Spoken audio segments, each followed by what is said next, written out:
while we treat patients with small cancers, we want to make sure that we burn the nodule very well and burn the surrounding tissue around the nodule very well.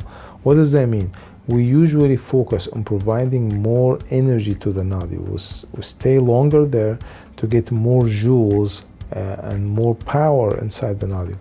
We were able to publish before and show that the more energy we place in the nodule, the more heat we generate in the nodule, the more response and volume reduction rate that we accomplish. But also we burn the tissue around it.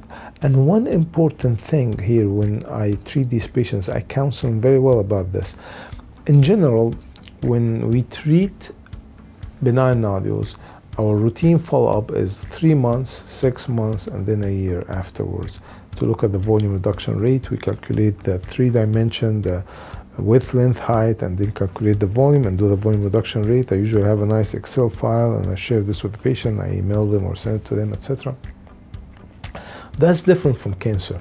What's very well documented in the literature and what we saw in experience, that actually in the first few months after burning cancer, you will see a completely different picture. It actually looks like it did increase in size, it did grow because we burned the tissue around it and looks worse. So you want to make sure you understand what's going to happen.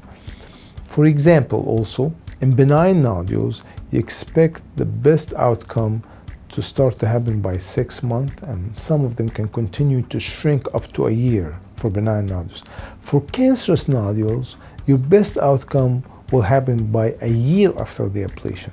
So this is very important to understand, because if you do an ablation for cancerous nodules and a month after you are going to repeat, I'm telling you right now, it's going to look worse, it's going to look bad, and everybody's going to... So I actually do not do an ultrasound.